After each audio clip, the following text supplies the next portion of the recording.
14 ans, il s'est déjà, vous l'avez entendu, forgé une solide conviction. L'avenir se prépare aujourd'hui. Victor a donc décidé d'agir pour préserver cette nature qui le fascine tant. Samedi dernier à Metz, tout près de chez lui, il a organisé une marche pour la biodiversité qui a rassemblé des centaines de personnes. Et pour convaincre, ce jeune écolo s'appuie sur des chiffres comme celui-ci. En 30 ans, 80% des insectes volants ont disparu. Voici son portrait signé Hélène Adepaturo, Michael Merle et Automne Espitia. Il regarde le monde avec ses grands yeux d'enfant. Du haut de ses 14 ans, Victor alerte les adultes sur ce qu'ils refusent de voir. Pour moi, un monde parfait, ce serait un monde où on s'assoit dans la nature, on garde un oiseau, sans se dire que dans plusieurs décennies, on verra peut-être plus tout ça. Il a fait de son amour pour la nature un combat, celui de toute une génération, en marche pour sauver la planète. Il s'agit de sauvegarder ce qui vit sur cette planète, un patrimoine vivant dont nous faisons partie. J'aimerais bien que tout le monde prenne un peu mieux conscience de la gravité de la situation. Les scientifiques parlent quand même d'une 6e extinction de masse, c'est la même qui a frappé les dinosaures. Militant précoce, il a réussi à mobiliser des centaines de personnes dans la rue.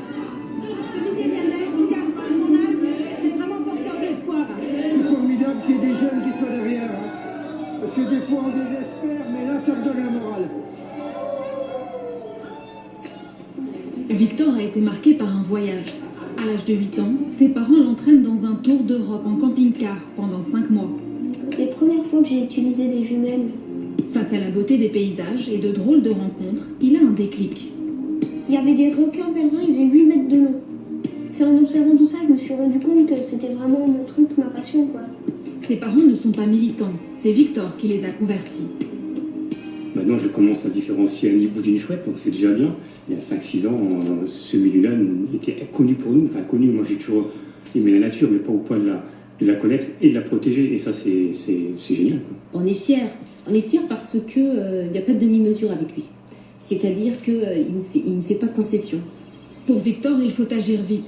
30% des oiseaux ont disparu des campagnes françaises en 15 ans. Dans le jardin, il a installé des mangeoires et des nichoirs. Aidé par son père, il a fabriqué cette petite cabane, son camp de base pour photographier les oiseaux.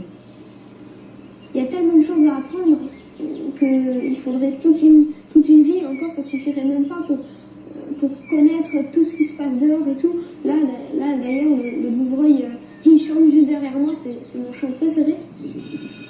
En avance sur son âge, Victor est scolarisé à la maison. Mais ce jour-là, il se rend à l'école. Pas pour y suivre un cours, mais pour en donner un. Bonjour. Il est sollicité par des écoles et des maisons de retraite pour animer des ateliers sur la biodiversité. Face à lui, une classe de CM2. Est-ce qu'il y en a qui reconnaissent c'est quoi? Ouais, bah vas-y, dis. Voilà, t'as raison, c'est ça. Donc c'est un martin-pêcheur, on l'appelle la flèche bleue, parce que quand il vole, il survole l'eau à toute vitesse, et donc on a le temps juste de voir une flèche bleue qui survole l'étang. Il arrive à transmettre sa passion, il a une façon de présenter ses expériences, son travail qui les impressionne vraiment. Victor est à peine plus âgé qu'eux.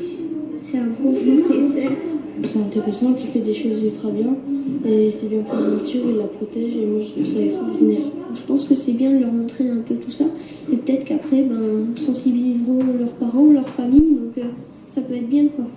Ce qu'il enseigne aux enfants, Victor l'a appris sur le terrain. Il est très investi dans ce centre de protection de la faune sauvage à Metz. Il y retrouve Alexandre, le responsable. Allez, rentre dans ça. Il vient prendre des nouvelles de ces jeunes chouettes percutés par des voitures sur l'autoroute. On va regarder si tout le monde vole. Celle-là, elle a pas volé.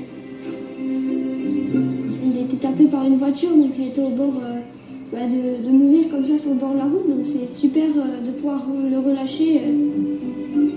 Des petites victoires qui nourrissent son grand combat.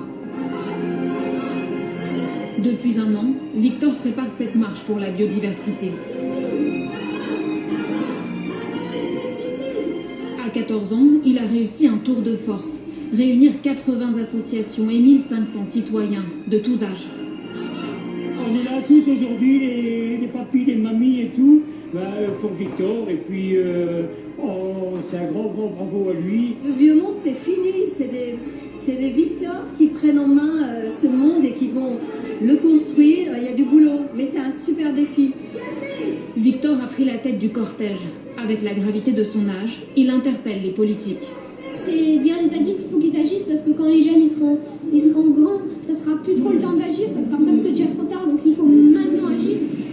Il en est sûr, la politique ce n'est pas pour lui. Continuons, on va se mobiliser, lâchons rien. Victor préfère rester sur le terrain, à observer la nature, le plus longtemps possible. Et sachez que demain, Victor marchera à nouveau pour le climat à Nancy. Et puis du climat à la météo, il n'y a qu'un pas que vous venez d'ailleurs de franchir, Louis. Exactement, Annie-Claire.